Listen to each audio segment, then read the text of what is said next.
Hello and welcome to what is a very unique video for me. I've never done any like this before and honestly may never do one like it again because it actually was a lot of work. But this is going to be where to find absolutely everything in The Legend of Zelda: A Link to the Past. So this will be every kind of missable item and secret item and location in the game. We are going to start by looking at where all of the heart container pieces are, the various secret items in the game, rupee and supply stores, where to find all of the fairy fountains and all of the world and water warps are, where the storytellers are in the dark world who give some hints and add a little piece of lore. And then finally, we're going to look at how to find the famous Chris Houlihan room and what that is.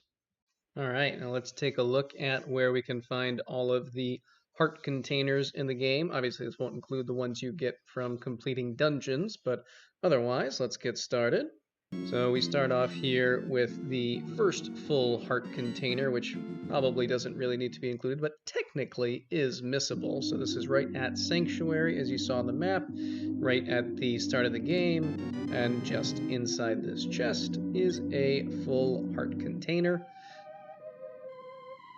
Like I said, technically missable, but pretty hard. Our first real heart container piece is here in the Lost Woods. So you're going to have this section of 9 pieces of grass that you cut open, fall into the hole in the middle. And down here we have heart container piece number 1. Heart container piece number 2, so that's going to be here in Kakariko Village. As we can see, kind of the top left corner. As you stand over this well, we dive inside.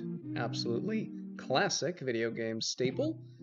We don't necessarily need to open this chest, but if you don't have any bombs at this point, then you'll need them to blow open this wall at the top. Step aside, let it go off. And as we come up here, we'll get some pots out of our way. Open up the chest to get heart container piece number 2.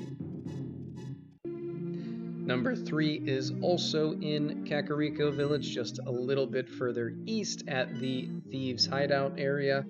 We're gonna come in here. Yeah, I think we'll speed things up a touch. Head downstairs, blow open this wall to the north.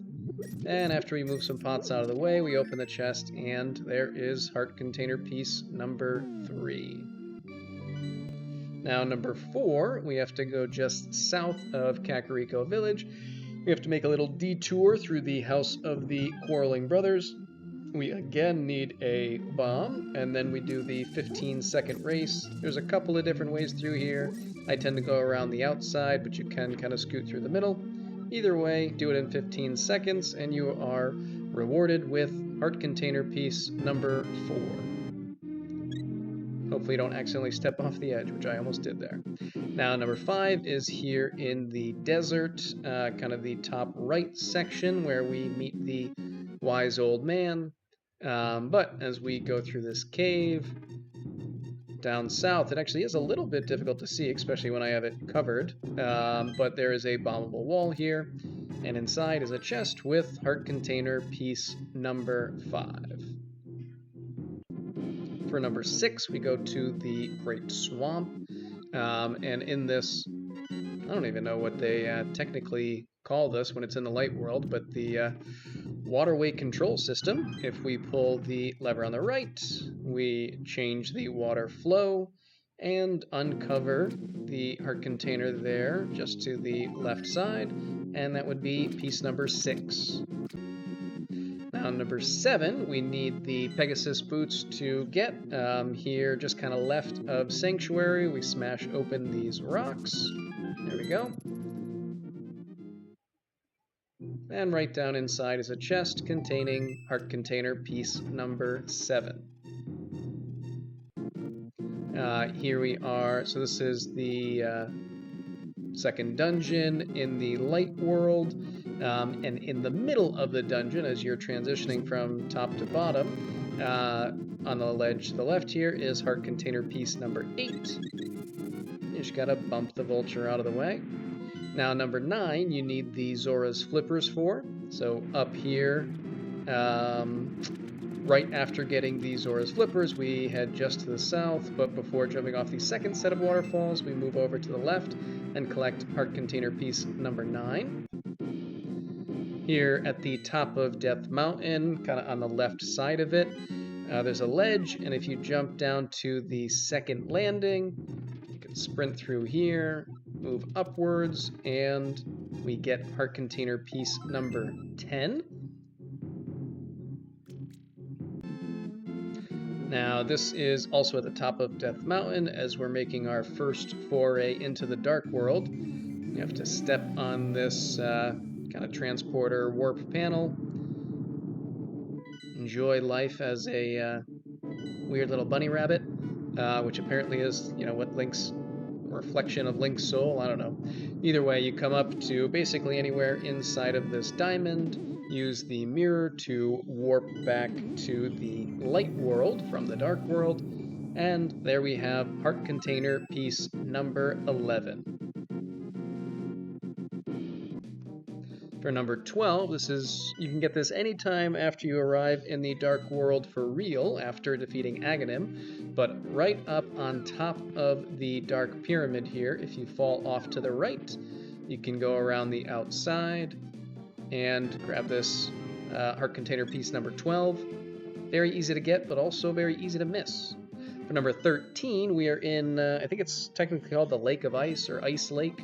But we start off in the Dark World, go over to this platform, I guess we'll call it, sandbar, I don't know, inside the Ring of Stones, use the mirror to go back to the Light World, and we can collect heart container piece number 13.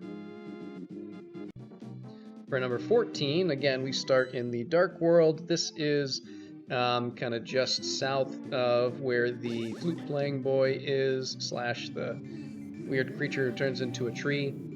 Step inside. You don't really need to step inside, but at least you'll know you're in the right spot. If you're sort of inside that little ring of flowers, use the magic mirror and pop inside to collect heart container piece number 14. For 15, we start some little mini games here. This is in the Dark World version of Kakariko Village, the thieves, Village of Outcasts. And we play this treasure chest hunting game, and before too long you'll get lucky and collect heart container piece number 15.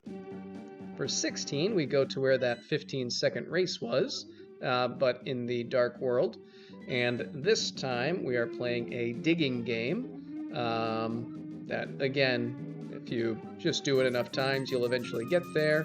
But you pay to dig. This is the path I usually follow to kind of optimize being able to dig as much as possible and make sure I'm refilling my rupees. But eventually, as you dig, there you go, you'll dig up and collect heart container piece number 16. For 17, we are up, I think I forgot to show it on the map, but basically we're just behind the graveyard, right next to the sanctuary in the Dark World. Climb up that staircase and then use the magic mirror to go back to the Light World.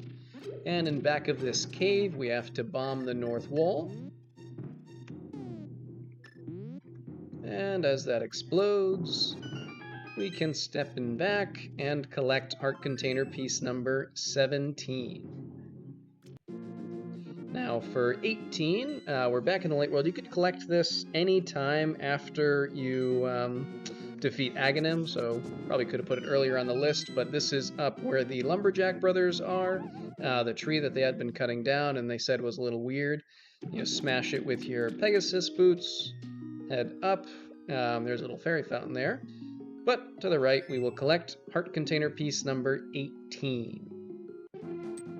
For number 19, you need to have the magic cape. It also, I think technically you're supposed to have the hook shot, but I'm going to show a way here that you can do it without that, where you can just kind of scoot along the outside. But we come in here, go up the stairs, and yeah, you could hookshot across, or you can really just hug the wall. This is where you do need the magic cape to get past the bumper. And outside on this ledge, we collect heart container piece number 19.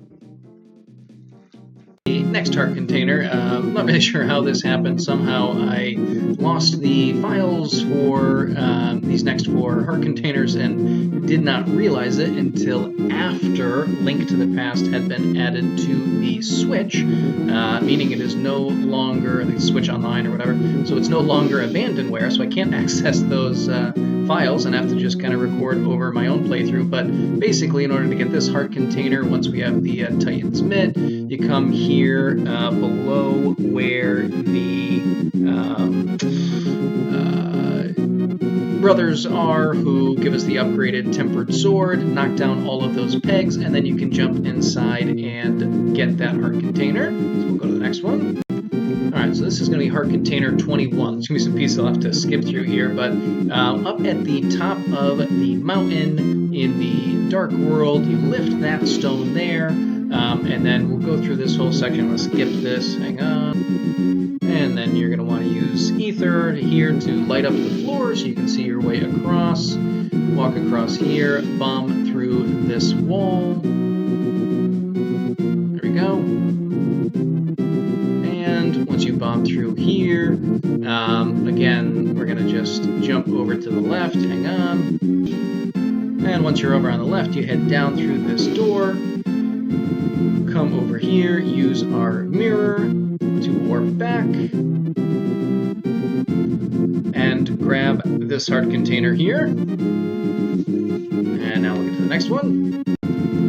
Alright, so for this next heart container, you will need to, in the dark world, have use the duck to warp over to the marsh and then enter this sort of cavern up here in the top left area. Push these stones out of the way, get some rupees, but more importantly, get this chest here with the 22nd heart container. For our 23rd heart container, still over the marsh, very close to the one we just got, you will come up to the top right area, warp back here, lift this rock out of the way back in the light world, and then we just push some blocks out of the way. 1, 2, 3, 4, and there we go, heart piece number 23. And now finally, for our last heart container, we are again collecting in the middle of a dungeon. So this is level 7, Turtle Rock. And right where you would be collecting the mirror shield, you step outside onto the ledge, use the magic mirror to teleport yourself to the light world. And up on this ledge, scoot inside here, take out these guys, smash down the little moles, and then open this chest for heart container piece number 17, number 20. But there you go, that's all. Let's move on to all of the secret items in the game. So this is every item that is not required, plus a few that are. But with that, let's dive in. So the first thing we will talk about is the mushroom located right here in the Lost Woods. You obviously just walk up, pick it up, and that is all that is required. It has a nice, sweet, rotten fruit smell.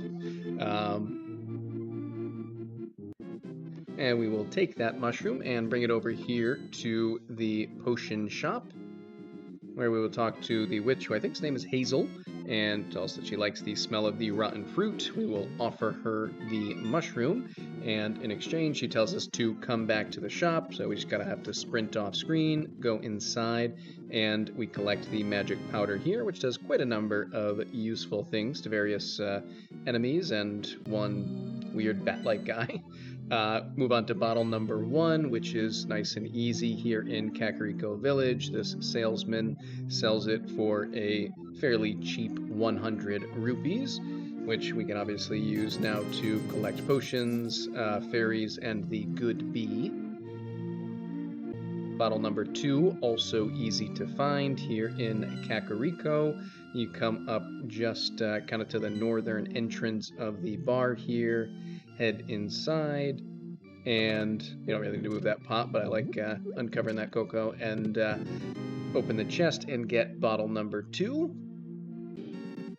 Bottle number 3, we need the Zora's flippers, but then we come here and swim under this bridge, which brings us to its own special screen where this guy is here who seems to know us because he calls us by name and says the only thing he can do to help us is give us this 3rd bottle, which actually is quite a large help.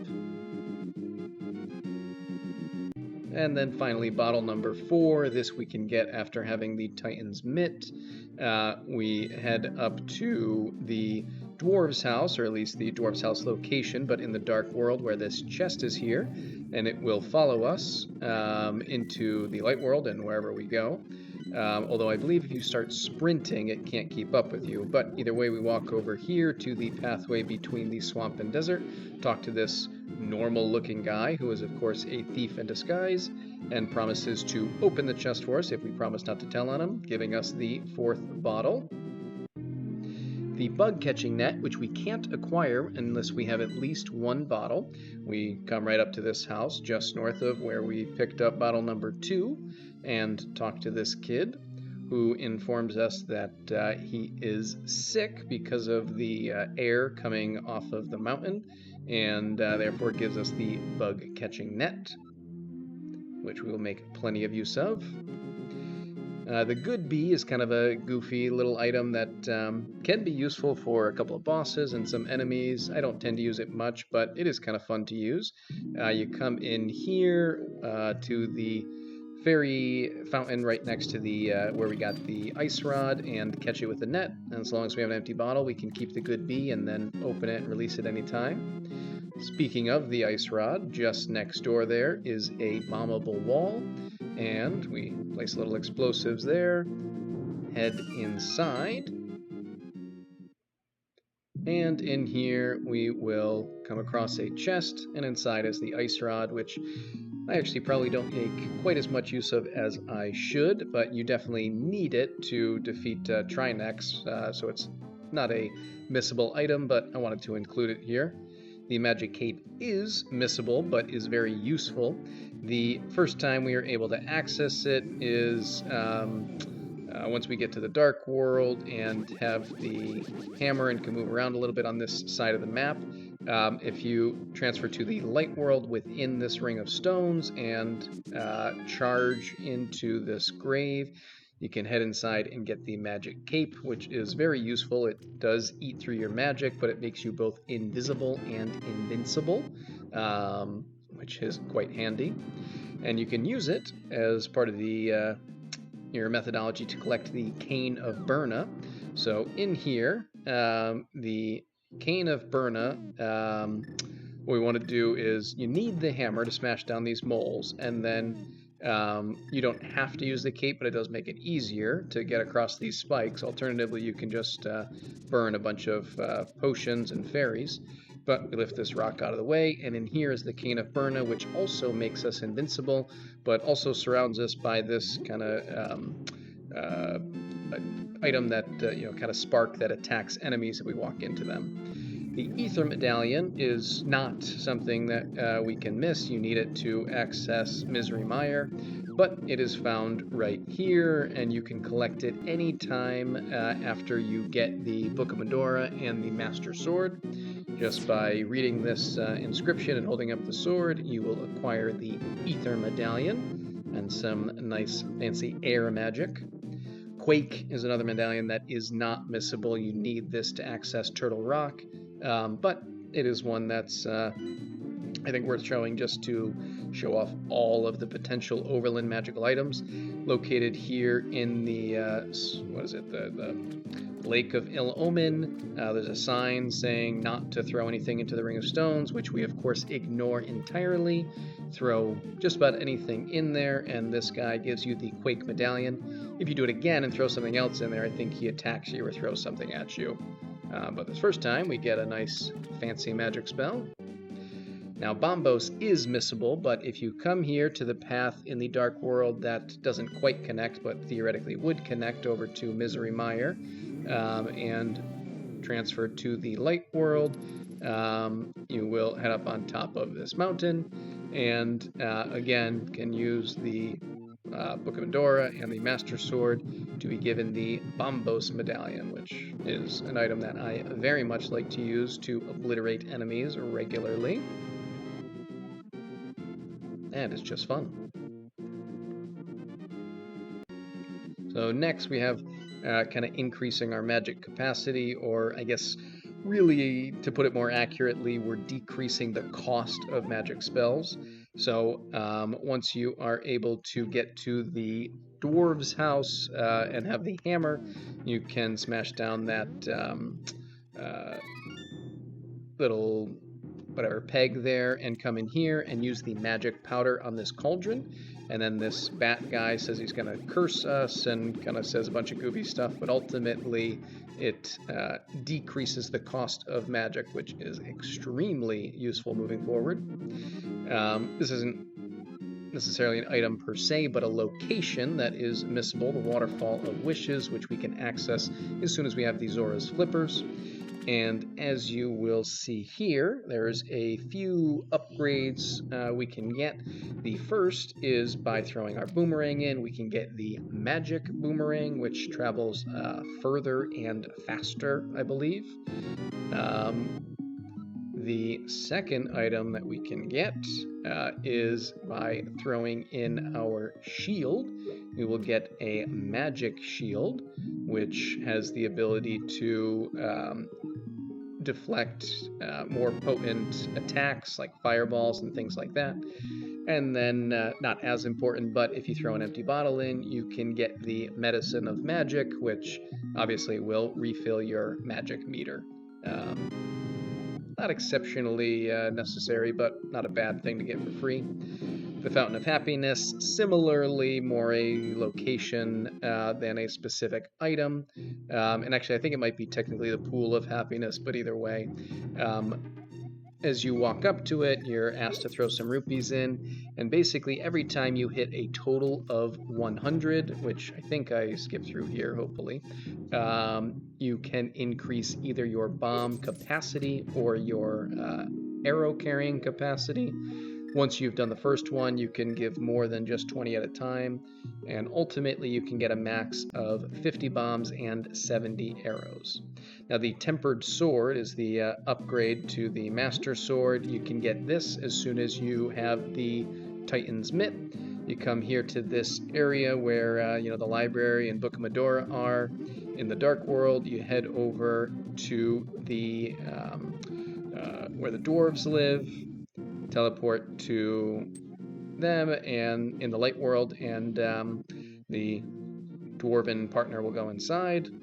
Then you leave, come back, and for like 10 rupees, they will temper your sword.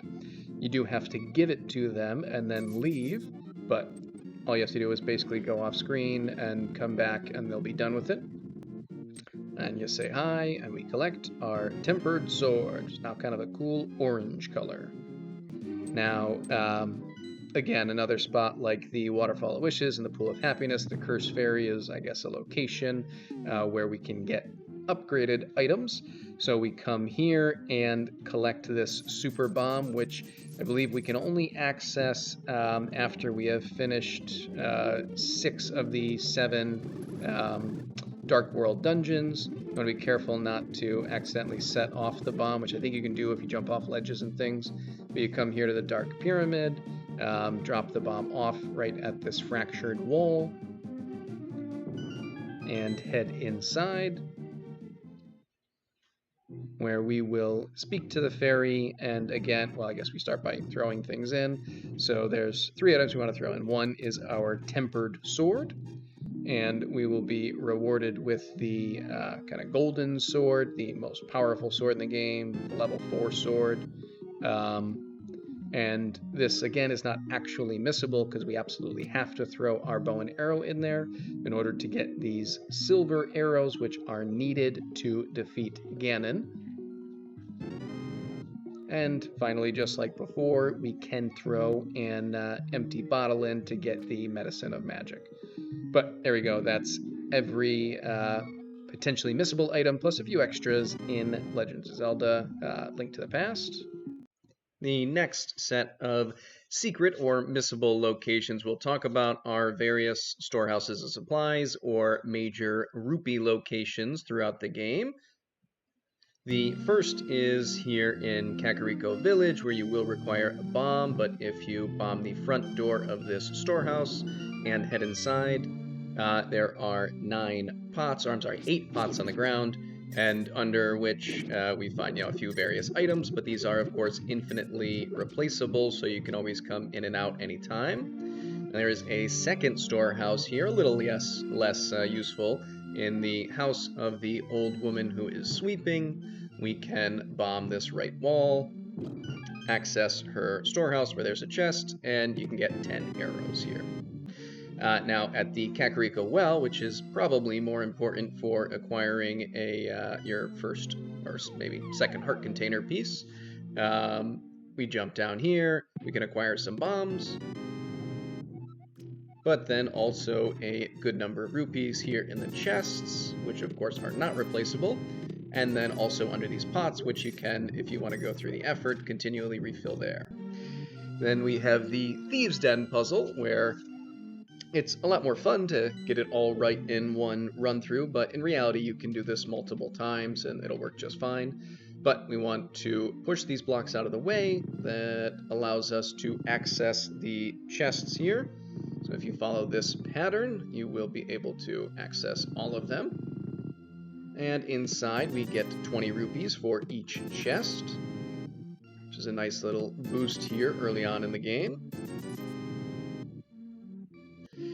And we have a couple of kind of particularly fun money locations. This one maybe is the most fun, not that you get a huge amount from it, but inside this house, if we pull on this picture of Mario, we are rewarded with 20 rupees. But there are some more examples of this. Here at the Dark Pyramid, if you pull on this particular statue, you are rewarded with rupees. And then also here at Turtle Rock on the paw on the right side, paw, foot, I don't know, you pull on that and are rewarded with some more rupees. Now here within the Swamp Ruins, obviously there are a couple of more important things, A, getting a heart container, and B, accessing the actual dungeon, but we have some bombs here that you can access. However, we can now move on to the mini Moldor room, which is what I will call this, on the pathway from the swamp into the kind of where the ice cave is. We bomb open this wall, and you're going to see very rapidly me do a terrible job fighting off these Moldorms. You can either, throw bombs or attack from across the ledges, or just run along that south wall. And inside, this guy gives you 300 rupees, and these chests contain some rupees and other items that will be useful for you on your quest. Now here in Sahasrarla's room, not very well hidden, we have an area on the back that you can either smash open with the Pegasus boots, or you can just use a bomb to blow it open. Either way works just fine. And inside there are some chests with 50 rupees, 3 bombs, and another 50 rupee chest.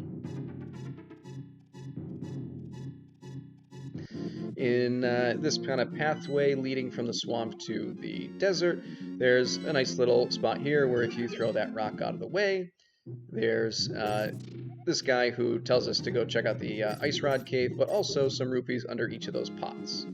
Now, here in the area that you couldn't access but could see in your first trip through the castle, if you throw these rocks out of the way and push this gravestone open, you can access the subsection of the castle.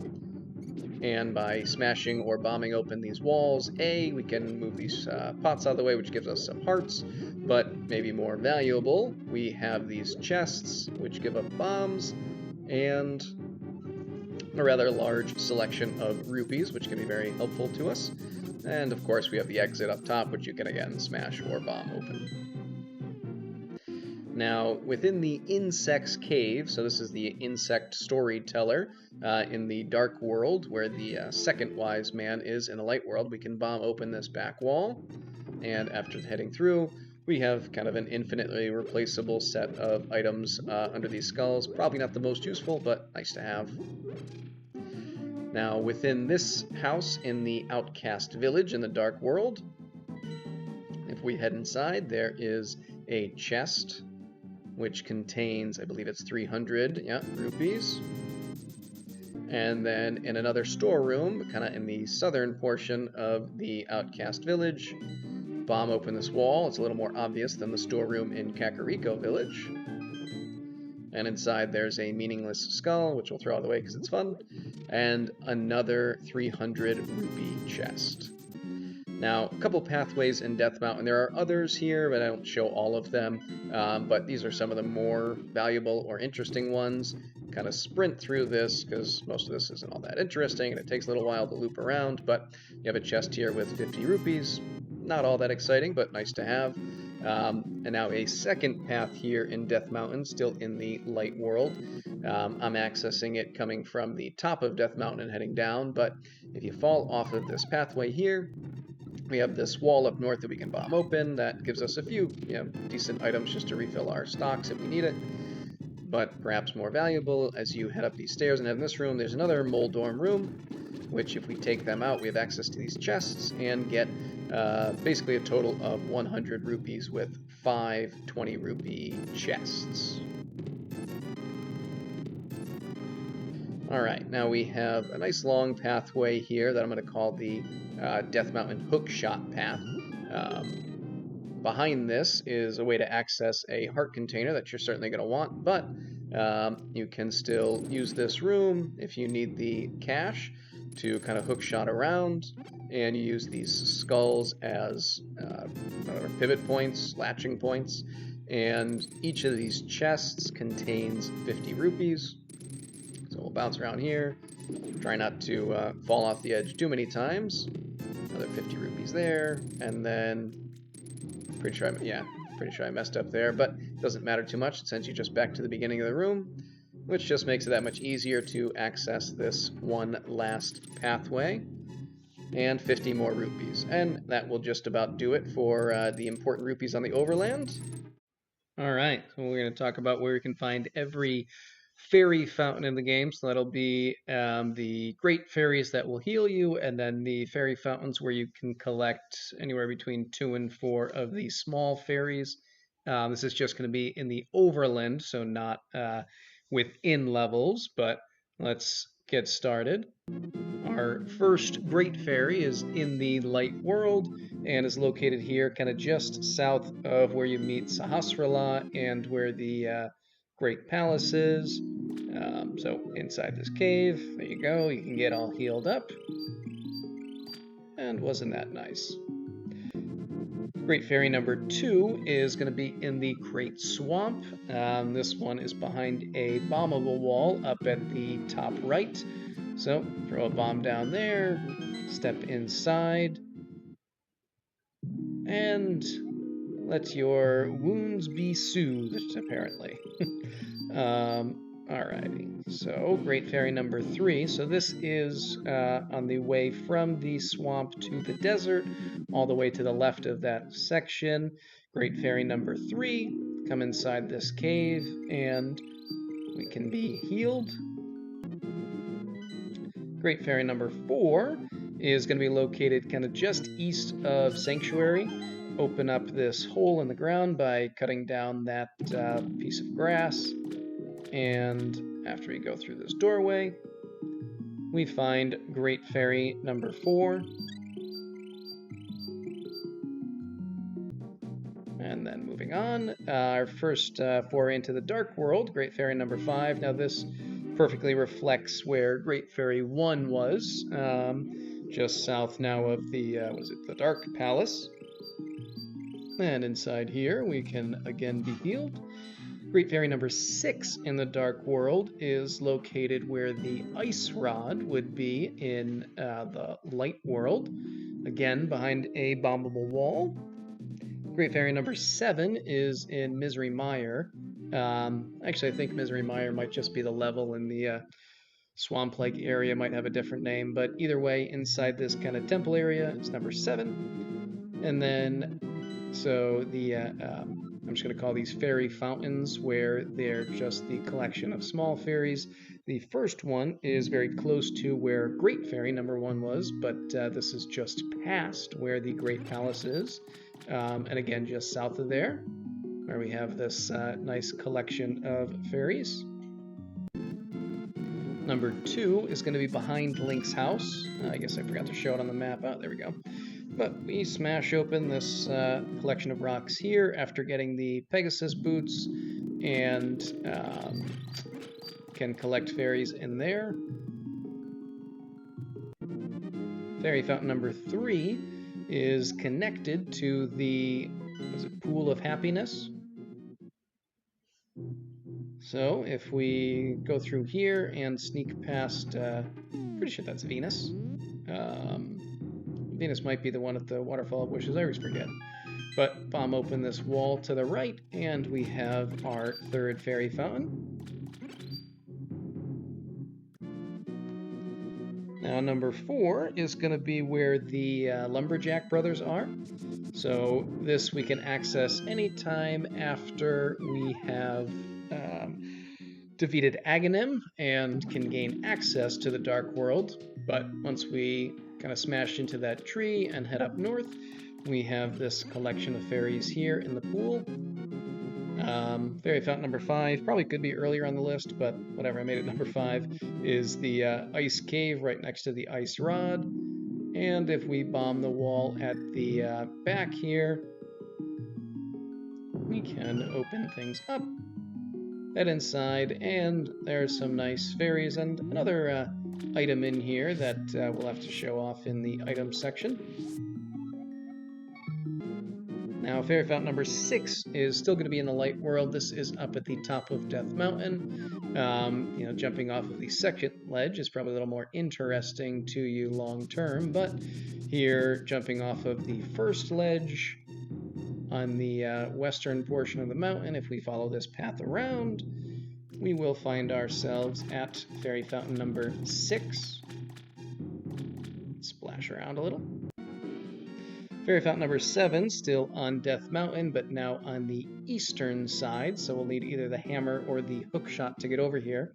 So if you go in this third door, in fact, you definitely need the hookshot to get to this fairy fountain. But yeah, if you go into this third door and come along in here, after using the hookshot to get across, we get access to the 7th fairy fountain. Number 8 is going to be at the top of Death Mountain in the light world. So we have 1 and then 2, the second ledge, jump off and come down here. Now there's actually 2 more ways to access this, but the more interesting one is from within the Turtle Rock, the 7th dungeon of the Dark World. If you use the magic mirror, you can come here, but this is the primary way to access this location. And now fairy fountain number 9, so this is pretty much the only one in the Dark World, or at least one of only 2. This is, again, right behind Link's house, just like in the Light World. And then a little bit of a combo here, so this is going to be Great Fairy number 8 and Fairy Fountain number 10. Only the 2nd Fairy Fountain in the Dark World. This is going to be at the top of Death Mountain, the eastern portion of Death Mountain. You're going to use either the Ether Spell or the Cane of Samaria to find your way across this hidden pathway or invisible pathway. And if you bomb open this wall at the top, which I've already done, we find the 8th Great Fairy. And then if you bomb open the wall to the left and the wall up at the top, you will find Fairy Fountain number 10. So there you go. That's all of them. I'm going to just briefly talk about the locations of all 9 warps in the game, in addition to the water warps. At least some of these, of course, are required, but some of them could be missed, and it's nice just to know where all of them are, so let's dive in. The first is probably the most interesting, and it's right here at the castle gates. You could easily miss this if you never happen to come up this way, but once you have battled Aghanim, the castle gates become a warp, and you can use those to transport yourself to the Dark World at any time. And then, of course, this one is the most required. Well, there's a couple that are fully required, but this is the first you come across. And you use this warp at the top of Death Mountain to send yourself to the Dark World. Number 3 is just south of the Eastern Palace. You can access this as soon as you have the hammer. So smash those pegs down, and there we have ourselves now south of the Dark Palace, but obviously in the same location in the Dark World. That brings us to the warp in the swamp. Again, as soon as you have the hammer, you can access this. You just need to throw this rock out of the way and then run into a little octopus and or octo rock and send yourself to the Dark World. Now, this is one of the most useful north of Kakariko Village. You can access this 2 ways. One is once you have the Titan's Mitt, you can lift this large rock, or you can always loop around and smash down those pegs. But very useful to have this one, particularly since that tree in the light world will always give you a full magic refill if you smash into it. A necessary one here at the Pond of Happiness. If once you get the Titan's Mitt, throw this rock out of the way. You can use this warp in order to access level 5, the Ice Palace.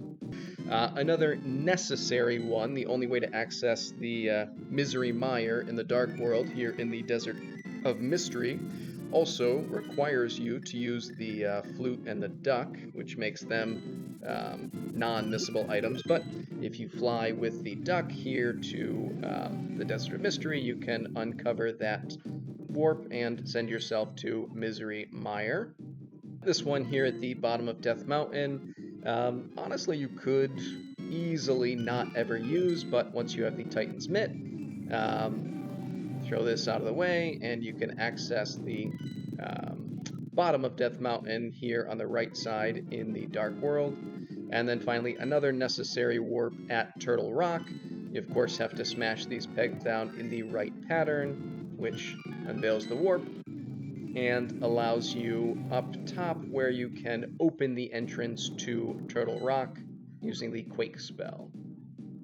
Now, the water warps, we have this first one here up at the Waterfall of Happiness that connects us down to the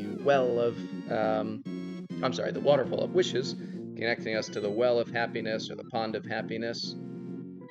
It's a nice way to connect kind of north to south. And then here we have kind of in the eastern portion of Hylia Lake, a connection over to the pond of water just east of the village, as we'll see on the map in one moment, once I bounce back and forth a little bit and battle this game's difficult water physics.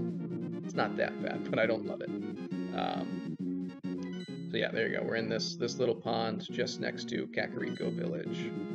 And then we have another way to kind of teleport between the swamp and then up at the magic shop. So right here, just south of where the world warp is, in this semi-ring of stones, we can send ourselves up to just by where the magic shop is. And then here in the Dark World, at kind of the same location, just next to the Lake of Ill Omen, we have a way to warp ourselves over to the Ice Lake, kind of just the eastern portion of it, and of course can take it and send ourselves back. Here we have a small but fun addition to some of the lore of the story, and also some characters give us some guidance on things. There are 5 storytellers within the Dark World who have some things to tell us, so let's look and see what they have to say. The first is the tree, storytelling tree, which we meet here in the Dark World version of where we first saw Sahasrara. So the tree tells us, "You're new here, aren't you? Did you come here looking for the power of gold? Well, you're too late. It will obey only the first person who touches it. The man who last claimed the power of gold wished for this world. It reflects his heart. Yes, I came here because of greed for the golden power, and look what happened to me. To restore the golden land, a person worthy of the golden power must defeat the man who created this place. Until then, I am stuck in this bizarre shape. But what a mischievous thing to leave around. The power of gold. Triforce." Next is the storytelling bird that we find just north of the warp here into the dark world. And the bird tells us, hey, I'll tell you a profitable story for 20 rupees. We pay. Thank you. They say there's a tiny circle of rocks in a lake at the source of the river. I don't know what will happen, but it might be fun to throw something into it. So that, of course, is how we acquire the Quake spell. The hand, which is easily my favorite of the storytellers, because, well, it's a hand, is here where the fairy fountain is next to the ice rod location. And the hand, of course, asks us for 20 rupees, and after we pay, it says, I'll tell you the truth, I used to be a thief in the light world. Some of my fellow thieves went into hiding because they were afraid of getting caught. One of them was a master locksmith, but now he's hiding, pretending to be a strange, middle-aged guy. And so that is who will unlock the chest for us. This isn't actually one of the storytellers, but I decided to include it just because it, I think, is one of only 2 of these telepathic stones that we have in the overworld. You know that if you destroy frozen enemies with a hammer, you'll often get a magic decanter. Well, that's good to know. The octopus storyteller is at the dark world version of Sanctuary. So we head inside this cave where, I don't know, I guess he's teaching class. Hey, I'll tell you a profitable story for maybe 20 rupees. Thank you. To tell you the truth, I found an incredible beauty inside the pyramid, but someone sealed the door. You can't do anything with a standard bomb, they say.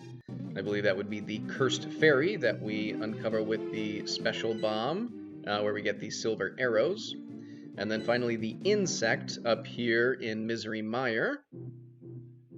Tell you a profitable story for 20 rupees. As a matter of fact, monster magic is making it rain in the swamp. If you can move the air with more force than the monsters, the rain may stop. That is, of course, using ether to open the path. All right, so the last big secret we will talk about is the Chris Houlihan room, this mystery room.